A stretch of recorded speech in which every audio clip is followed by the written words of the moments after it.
Good afternoon student. તો આપણે આજ વાત કરવાના છે કે મેથેમેટિક્સનો માઇક્રો પ્રોજેક્ટ બનાવી, બરાબર. એમાં અત્યારે આપણે એક ટોપિક લીધો છે પાઈ વિશે, બરાબર.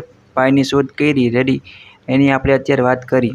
અને તમે કોઈ પણ ટોપિક લ્યો, એમાં કોઈ પણ તમારે ફિગર અને જોવા છે એવું બધું તમારે વધારે પસંદ કરવાનું, બરાબર. તો અત્યારે આપણે એન્જિનિયરિંગ મેથેમેટિક્સ સબ્જેક્ટ છે એમાં આપણે એક ટોપિક પસંદ કર્યો છે પાઈનો, બરાબર. તો એના હાટું તમારે પહેલાં વ્યવસ્થિત અહીંયા તમારું નામ બામ ને આખું એક બોક્સ તમારે બનાવી લેવાનું, બરાબર. આખું ઉપર એ થઈ જાય પછી તમારે શું કરવાનું કે આ ભાગ તમારે એક બાકી રાખવાનો, અહીંયા તમારે ફોટો લગાવવાનો, બરાબર.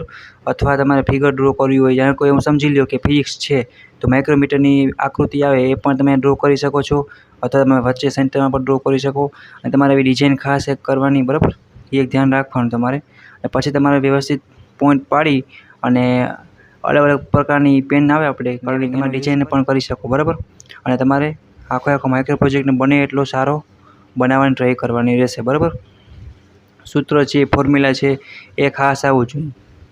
મેથેમેટિક્સમાં કોઈને અલગ અલગ પ્રકારના ઘણા ફોર્મ્યુલા, ઇન્ટિગ્રેશન છે, એ બધું આવતું હોય, કોમ્પ્લેક્સ નંબર છે વગેરે. એ તમે કોઈ પણ ટોપિક તમે લઈ શકો છો, બરાબર. અહીંયા આપણે કેમ ગ્રાફ દોર્યો તો વ્યવસ્થિત મસ્ત અને ક્લિયર દેખાવું જોઈએ, રેડી. એ ટાઈપનું ફિગર આ ભાગ છે તમે અહીંયા પણ લઈ શકો વચ્ચે, અને આને તમે લખાણ આલી સાઈડ પણ જવા દઈ શકો, બરાબર. એ તમને જે કોઈ અનુકૂળ આવે આખી ડિઝાઇન છે એ પ્રોપર થવી જોઈએ.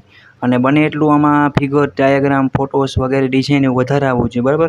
કેમ કે આપણે અસાઇનમેન્ટની જેવું એવું ન કરી શકીએ કે એક ક્વેશ્ચન લખો અને બસ આપણે 2-3 પેજ આન્સરના ભરી દઈએ, બરાબર.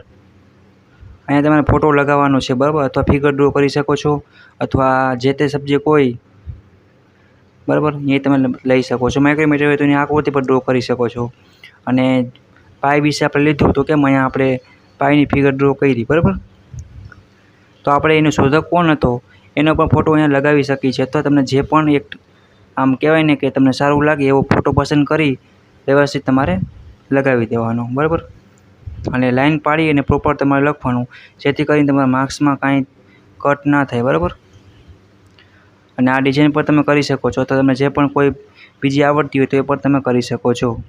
બને એટલું એક્યુરેસી, ચોખ્ખું, મસ્ત અને માઇક્રો પ્રોજેક્ટ જેવું લાગવું જોઈએ, બરાબર.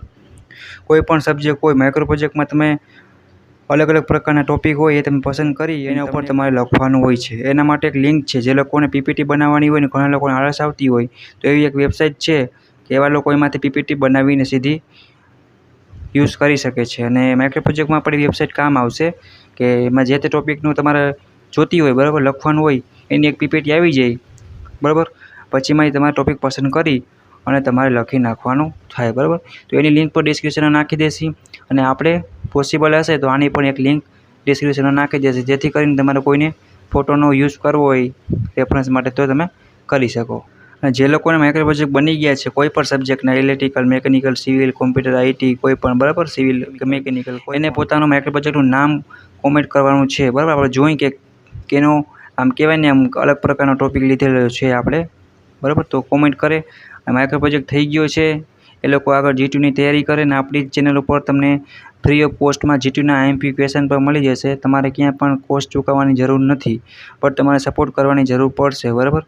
કાંઈ પણ ડાઉટ ક્વેરી આવતી હોય તો કોમેન્ટ કરીને પૂછી શકો છો, બરાબર. તો નેક્સ્ટ વિડીયો હશે એ આપણો G2ના IMPનો વિડીયો હશે, રેડી. આ જસ્ટ ડેમો માટે હતો, તમારા રેફરન્સ માટે કે તમે કઈ રીતે માઇક્રો પ્રોજેક્ટ આપણે હોય ને કઈ રીતે તમે લખી શકો, બરાબર. તો એક વાતનું ખાસ ધ્યાન. ઠીક, થેન્ક યુ.